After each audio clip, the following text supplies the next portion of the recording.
Welcome to another episode of Hoda's Career Info. I am your host, Hoda Kilani, career and academic coach at Right Career Fit. Coaching is all about storytelling, helping you to envision and tell your story your way. I put this series together to share stories of inspiring career people from across the globe. I hope their stories motivate you to envision your career story, discover your road to success, or recast your career path. I also hope that you love these career stories as much as I do. Our guest today is registered career development professional Ruth McAteer.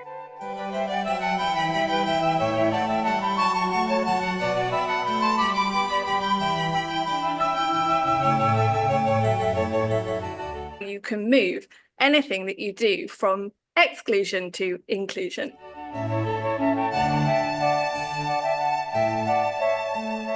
Higher education and careers is not this university you'll go to, this job is what you're going to do. It's nothing like that.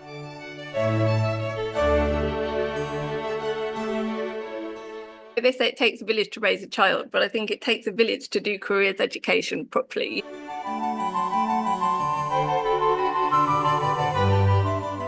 It's so important to leave your cultural biases at the door and discover things about different cultures.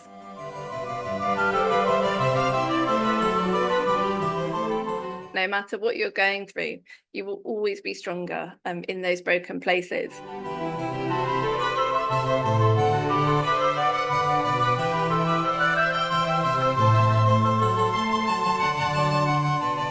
Thank you for joining Hoda's Career Info, your career program where guests from across the globe share career tips and personal stories to help you successfully navigate your career. Watch, listen, and learn. Remember to like, subscribe, share, and follow me, Hoda Kilani, on social media for more career info. And remember to have that very important career conversation with a career professional. Our guest, Ruth McAteer's work in the career space focuses on exclusion to inclusion, investigating how to rethink career curriculum design, resources, and events, as well as traditional one-on-ones to maximize accessibility. By critically examining who we are designing for, she challenges traditional approaches to ensure career education can reach the widest demographics. Grounded in the globally applicable Employability Capital Growth Model and aligned with the global sustainability development goals, this approach helps people identify how and where they want to make an impact, the first step on any career journey. As a member of the deaf community, Ruth is also a passionate advocate for people with disabilities, especially regarding equality and inclusion in the workplace. Ruth enjoys spending time with her two daughters, creating enticing treats in the kitchen and numerous works of art. Join me as Ruth details the meaning of exclusion to inclusion.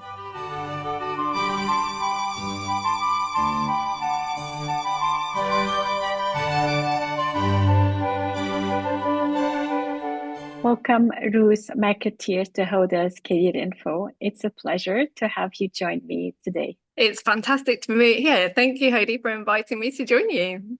Right away, Ruth, I'm going to ask you the first question that I ask everyone. What is the term that best describes the work that you do? How would you define it from your perspective? From my perspective, I would say I'm a higher education and careers counsellor, but also an inclusion advocate. So I kind of combine all of those. And I would say that in everything that I do, it's all about exclusion to inclusion. No, whether that's higher education advice, careers advice, coaching, advocacy, everything comes down to that exclusion to inclusion. So if I was to give an advice about higher education, for example, you have a lot of university fairs that are quite exclusive. They don't think about having quiet spaces, perhaps for people with ADHD, autism, and people like myself who are deaf. And they don't have those spaces for those people. Also, a lot of things are in person. So most university fairs will be in person, but having that online option right next to it would include so many more people. The idea that you would have a traditional in-person university booth, but there's another person next to you who's online at the very same time. So if you put all those things together, if you have a quiet room, a quiet space where people can go, if you have somebody in person who talks to those people in person, right next to somebody who's online who talks to those people who are online, that's just an example of how you can move anything that you do from exclusion to inclusion. The next question is about your personal story, and also embed with it lesson maybe or a message that you'd like to share by being here on this program. Absolutely. So obviously my main story is about my health issues. So for these last few months, over 6 months now, I've been struggling with different health issues. I had an operation a while ago and I'm still recovering from that. And it's meant an incredible amount of changes in my life. So really my story is one of resilience, but embracing that idea of a slow rebuild. I think there are so many stories out there that people share that are fantastic, where they're talking about, I went through this and the doctor said it would take 6 months to recover, and here I am a month later all recovered. But my story is the opposite. My doctor said it would take me 3 weeks to recover, and here I am 6 months later, and I'm not near that recovery yet. And I've learned so much. I've learned so much about patience and the importance of patience, especially in a world where everything is so fast paced and so quick, and we're so used to instant access and instant everything, especially in this age of AI. For me, it's very much been, I have to take that step back. I have to listen to my body. I can't rush anything. So patience has been a really important part of my recovery. The quote that I really feel I'm embodying right now is a fantastic quote by Ernest Hemingway. And this was back in 1929. So I know that what I'm going through is not unusual. But he said, the world will break everyone, but afterward, we are strongest in those broken places. And for me, both professionally and personally, that's where I'm living at the moment, about that slow rebuild. Yes, the world has broken me. I've lost the ability to walk. I lost the ability to see, so I'm wearing glasses. I've lost the ability to hear. I can't leave my house. I'm in bed a lot of the time, but the world has broken me and I accept that. But I know I'm going to be stronger in those broken places. I don't know when, but I know that I will be, both professionally and personally. Such an important message. It does resonate. I think it will resonate with a lot of people in that you really have to go through this hardship and then you start to appreciate what you truly have. But you've been through a lot, and I want to thank you for your willingness to come here and talk about it when you're still in recovery from what you told me. So I do appreciate your time and the effort you put in this interview. Yes, it's kind of when you're in this kind of position, and I can do this because I've been in bed for the last few days and I will be in bed again in the next few days. But what I can do when I can do it just means you have to be incredibly planned in your time and know that you plan in those times for recovery as well. So it's understanding my limitations, and then when you know you can't do everything, it's really choosing what those things you can do. If I can do one thing every 3 days, that's fantastic. And this is something I very much wanted to do, and I'm incredibly grateful for the privilege of being on your podcast. You used the 2 letters HE, which are higher education. You also in your title have career counselors. So how do the two together, higher education and career counselor, work, and what kind of setting do you work in? Tell us a little bit about your work so people learn when they see a title similar to yours. Yes, so I primarily work in schools. So I started in this kind of position as a stay-at-home mum, actually. When my daughter was born, my husband is a teacher, so we were in a boarding school, and I was thinking, what can I do? Get myself out the house, I've just had a baby. So I started volunteering with their sixth form and doing higher education advice almost accidentally in that way, and realised I loved it and I was good at it. So I did lots of training, and then I went to CIS EARCOS conference. CIS is Council of International Schools, and they do a conference every year in Bangkok. And there was a speaker there called Shantan Chang, who is the Dean of Computer Science at Melbourne University. And he did this absolutely fantastic talk on careers. And I was like, that's the piece that's missing. That's what I want to do. And that was back in about 2017. And so I found myself a course, Open University, to do my MVQ level 6 in careers coaching. And then COVID hit and all of that happened and I lost my hearing and I still qualified. So, I qualified in January of this year for my MVQ level 6. But I absolutely love higher education. I absolutely love careers and working with students and designing that career curriculum from year 7 all the way to year 13. You have this freedom to embed what's important, what you want to pass on to those students. And the amazing work that Bella and Catherine do for so much more than talking about jobs, I think is so important in what we do. And what I aim to raise awareness of is that higher education and careers is not this university you'll go to, this job is what you're going to do. It's nothing like that. It's about helping students discover who they are, what they value, what their future pathways could possibly be. And I think Leanne Hambley is often talks about this as those career competencies of curiosity, which I think is so key. If we can embed those career competencies of resilience, curiosity, those things that these children are going to take with them for the rest of their lives. But also knowing that CDPs are everywhere. So I start my lessons by saying I'm a CDP in a school, but we're at universities, we're in your workplace, we're in those transitions every time in your life, we're there. Whenever you need a CDP, they will be there for you. They will meet you where you're at. And I think if students can graduate knowing that, then I've done my job. Very, very important message, and I agree with you. It takes a village. I know they say it takes a village to raise a child, but I think it takes a village to do careers education properly, because you've got people like Bella and Catherine, and I work with edutech companies as well. So there's a fantastic edutech company I work with called Millie, and I use a lot of what they do in my work as well. And you have, all these other people that are supporting you, that are encouraging you. And there's so many people out there in this fantastic community that you can draw on, that you can lean on. You can't see, but I've got my bookshelf up here. So, I've got books by so many different people, resources by all different people all across the world.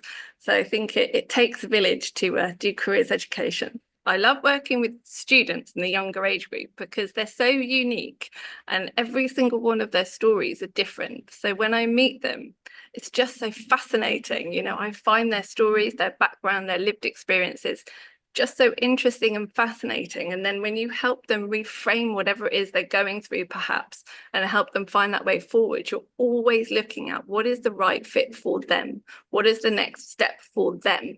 And everybody is different. I say that a lot to my students. You're all different, because a lot of them will say, but my friend wants to do the same thing and we're doing the same subjects. We got all the same. I'm like, but you're not the same. I promise you, you're not the same. You're all unique. You all have a unique pathway to follow. Absolutely. And you did follow your unique pathway. I read in one of your articles, you consider yourself to be an internationally aware person. So if you could share with us where you're at and how does one become internationally aware from your personal experience? So I'm obviously sound British, but my mum is Italian. So I come from that Italian-British mixed culture, growing up in that way. I use my hands a lot, as I'm sure you'll notice, because that is just the Italian way of doing things. And my husband is Northern Irish, so we have that culture as well in our hamlets. And my mum lived in America for a time. And I live in Malaysia and I've been here 11 years. So I think for me personally, becoming culturally aware wasn't even something I particularly thought of. I think it's something that's just happened, primarily because I grew up in a mixed culture. I've married somebody from a different culture and I live in a different culture. But I think, anybody can do that just by embracing the different cultures that are around them. And I think what I've learned, is it's so important to leave your cultural biases at the door and discover things about different cultures and be willing to embrace what you can learn from different cultures. And I'm now very conscious of my hands. So, I think Italians talking with their hands, we just do it because it's just expressive. And when I lost my hearing, using ASL was American Sign Language, was almost harnessing what I grew up with, which is using your hands to talk, but it's an actual language. So having that American Sign Language in my life from an Italian heritage doesn't actually seem that different to me. And I absolutely love American Sign Language. I think the things that I've learned about Malaysian culture, just some examples, by being able to leave my own biases at the door, you have so many interesting and rich things here. In the UK, if you go on holiday, for example, and I would love to know if this is the same in Canada, when you come back, people will always ask you, what was the traffic like? And what was the weather like? There's the two classic questions. And British people, and I'm the same, we can talk for hours about traffic jams and when we should have left, and we left at 6 a.m, but we should have left at 1 a.m because we would have missed this traffic and this and that. We can talk about it for hours. And because we don't really get sunshine in the UK, we can go whole years without actually having a summer. The weather's so important. How many hours of sunshine did you get? What temperature was it? And in Malaysia, if you go on holiday, my Malaysian friends will always ask me, what did you eat? And they don't care about the weather or the traffic. It's all about what you ate. And just having those conversations about food is just, I love it. I love so when I'm on holiday now, I'm not thinking about the traffic or the weather, which I used to in the UK, just thinking about what I'm eating, which is, and thinking about, oh, I can't wait to tell my friends about this meal and that meal in this restaurant. And when I go back to the UK, they don't ask me what I ate. And I'm like, I just want to tell you what I ate. The weather was 30 degrees the whole time because it's hot and sunny where I am anyway. That's not important. Let's talk about food. Far more interesting. That's a very interesting distinction. And in Canada, the weather is always the first topic we talk about, whether we've traveled or not. But you highlighted the differences in cultures, but also the differences probably in daily habits as well. Yeah. So I think, going back to food, they eat rice, obviously very common rice for breakfast here. And whilst I have adopted an incredible amount of Malaysian cultural habits, I can't eat rice for breakfast. There's an amazing dish they have called nasi lemak, which is coconut rice, sambal, fried anchovies and fried peanuts with an egg usually. And I love it, but I cannot eat it for breakfast. And I've lived here 11 years and I cannot eat rice for breakfast. But recognizing that that is my British cultural bias of my upbringing means that I just, for whatever reason, I can't eat rice for breakfast. But recognizing that that's culture, that's because of the culture I was born in. So I think having those preconceptions and those cultural biases is fine as long as you recognize them, but recognize that every different culture, you can learn something from them.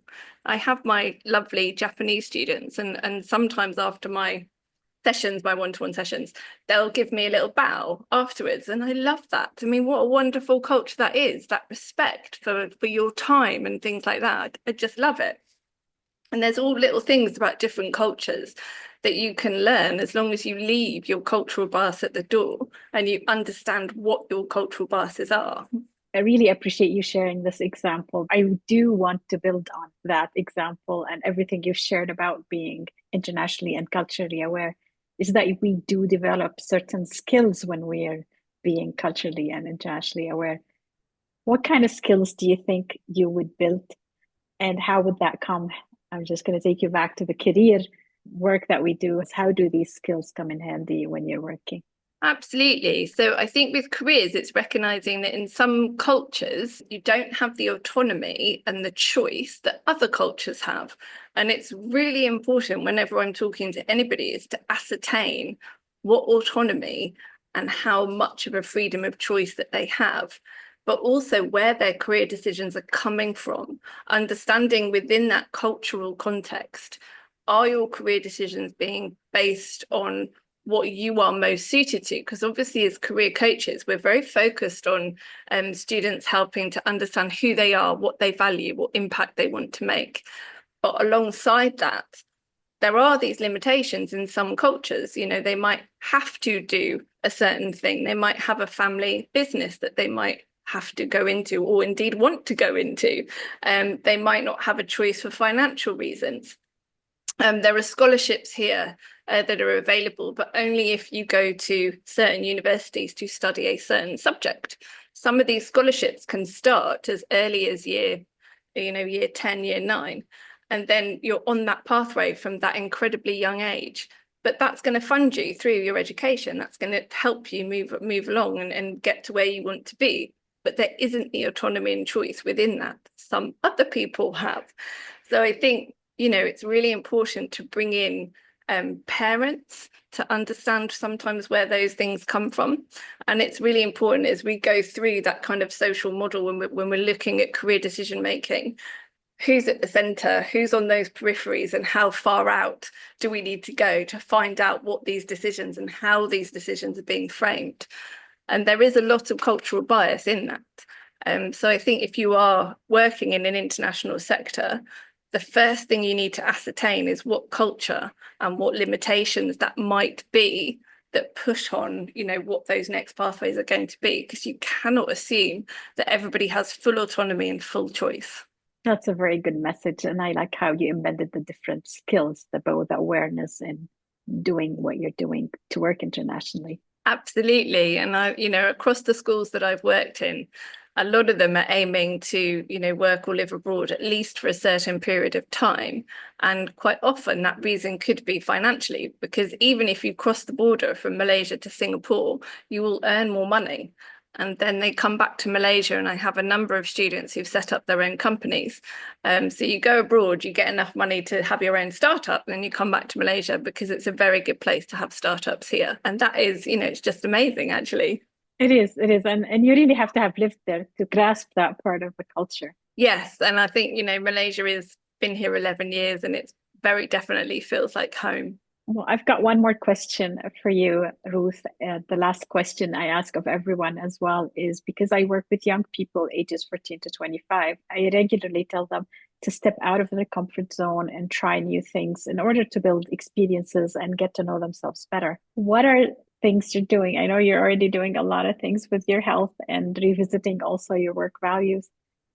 But what are things that you would like to share with us where you're stepping out of your comfort zone and embracing a new challenge? I think there are three sort of main challenges. I think all of us in this industry are challenges to raise the profile of what we do. So to mention it again, so much more than talking about jobs, I just think that is a challenge, and it's going to be a challenge to our industry for a long time. So I think stepping out of my comfort zone is perhaps being more active on social media. So I have a great friend, and we're trying to be accountable to each other on what we share, and being more vocal in that space. For me personally, it's also about raising awareness of people with disabilities in the workplace, raising awareness of equality and inclusion, and what that looks like and what that can look like on a global scale. Being part of more charities, more focus groups, more advocacy groups that actually have that in mind. I'm at the very, very beginning of that journey. So I went to an online conference last week.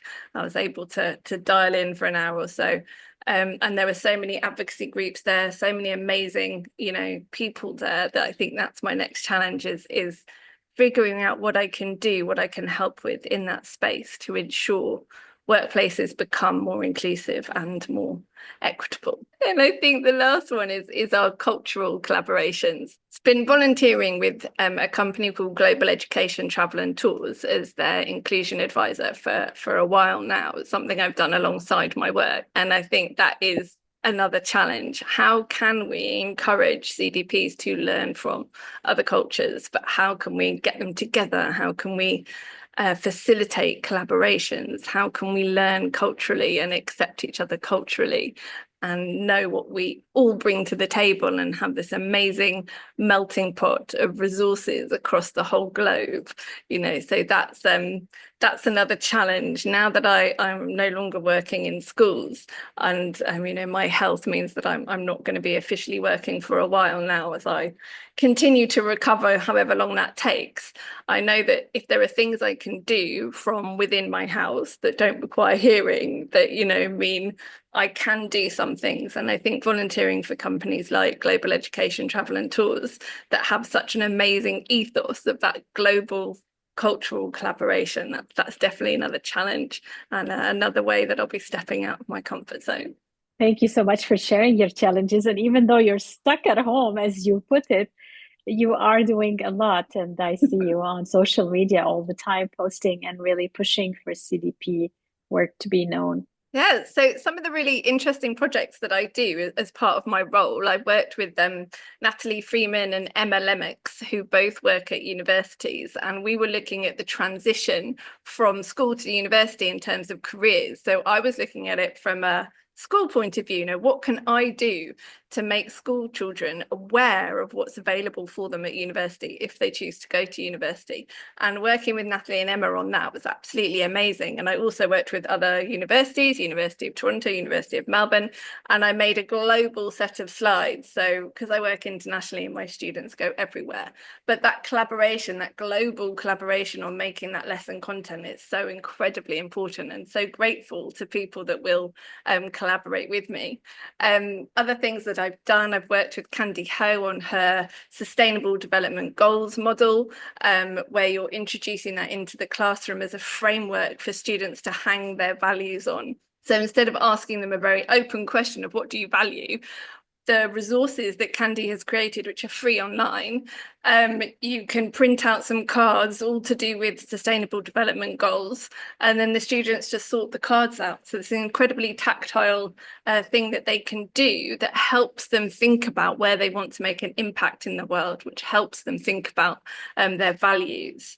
Other things that I'm doing in my lessons is looking at the Employability Capital Growth Model, which is something by William Donald, which is looks at all the different 9 employability capitals. And I'm working with counsellors across Asia to try and develop some cultural resources to embed that model and seeing what we can do.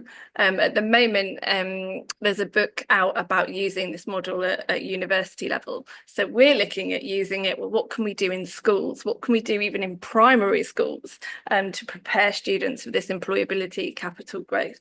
And whilst that is, William Donald is based in the UK, it is a global model and it's used all around the world in different universities. So we're trying to do the same as a group of counsellors to try and, figure out how we can use that model globally in schools.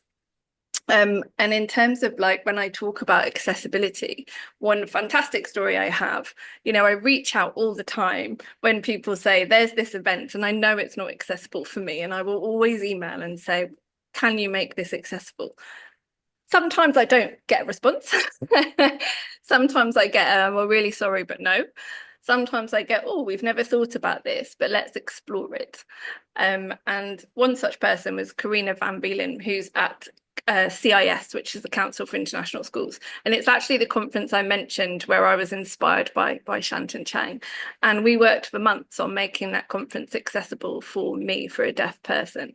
And just the effort that went into that, but the understanding. And I think the most important part of that experience for me was Karina and the team at CIS just made an incredibly safe space for me to say, this is my needs, this is what will need to happen if this is to be accessible for me. And they put it all in place. They were incredibly understanding, and it made for a fantastic event. And, there are people who are willing to do this. A great example in Malaysia is a company called Lead Women, led by a lady called Anne Abraham. And she put on the first inaugural DEI conference for ASEAN countries.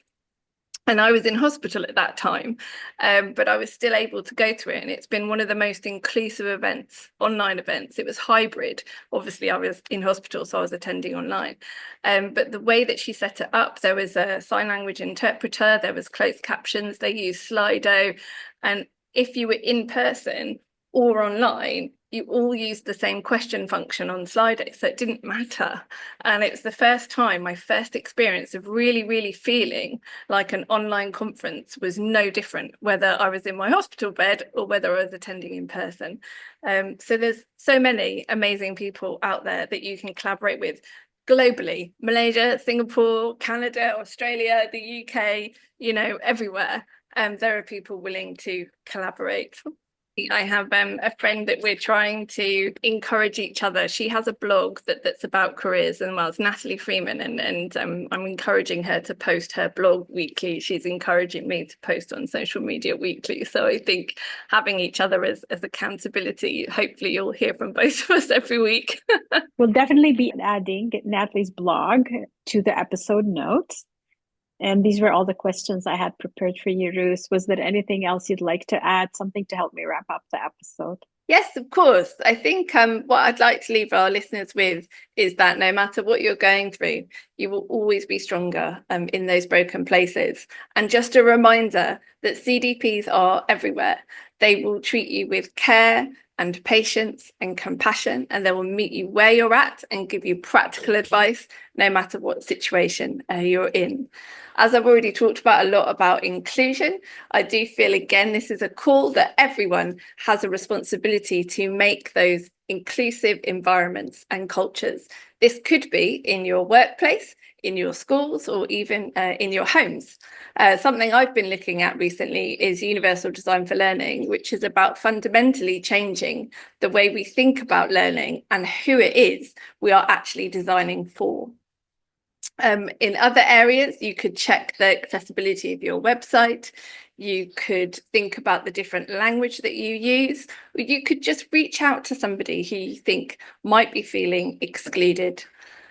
Finally, I'd like to talk about that cross-cultural collaboration, which is just so important, and why I choose to volunteer for Global Education Travel and Tours run by the fantastic Laddie Chapman, and just collaborating with all those different cultures, leaving our cultural biases at the door and embracing what those cultures can teach us, from Canada to Australia to Africa to the Middle East to everywhere across the globe, on what we can do, because together we are so much better.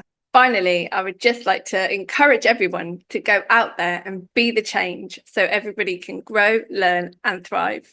From what I said at the very beginning, it's all about that exclusion to inclusion. And what I would like to add is just that is everybody's responsibility, that movement from exclusion to inclusion. There's something everybody can do, whether you are working in a classroom, a workplace, even in your own home. There's always something you can do to help with that inclusion, whether that's if you have a website or a podcast, making that more accessible, adding subtitles, making sure people who are vision impaired can see the graphics, having those things there. If you're in the classroom, it's really thinking about who are you talking to and how can you best reach them?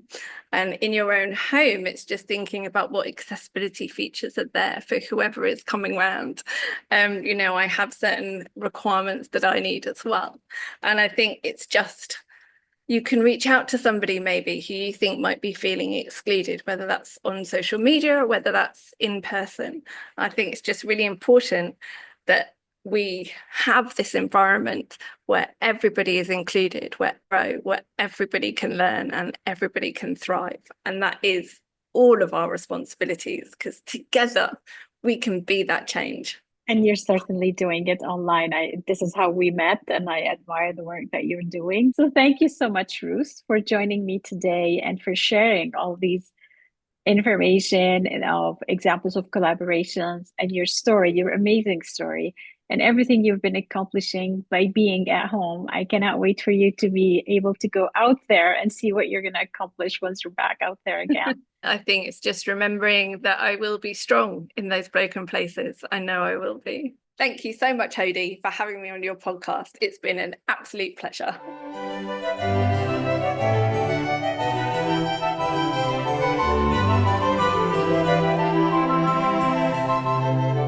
Time to wrap up another episode of Hoda's Career Info, the program where career professionals from across the globe join me to empower you to succeed. Our guest today on Hoda's Career Info was registered career development professional Ruth McAteer. You can connect with Ruth on LinkedIn. In this episode, Ruth challenged us by stating you can move anything that you do from exclusion to inclusion. Do you agree? Comment and share your thoughts and experiences. Remember that you can watch Hoda's Career Info on YouTube or listen to the episodes on your favorite podcast app. To let me know if you are interested in an opportunity to talk about your work, you can send me a direct message on my website, rightcareerfit.com, where you can also sign up for my newsletter to stay up to date on the latest episodes.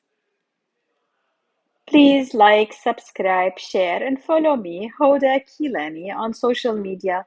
Together, let's increase career info. I am your host, Hoda. Until next time, take the time to pause, reflect, and celebrate what you have achieved.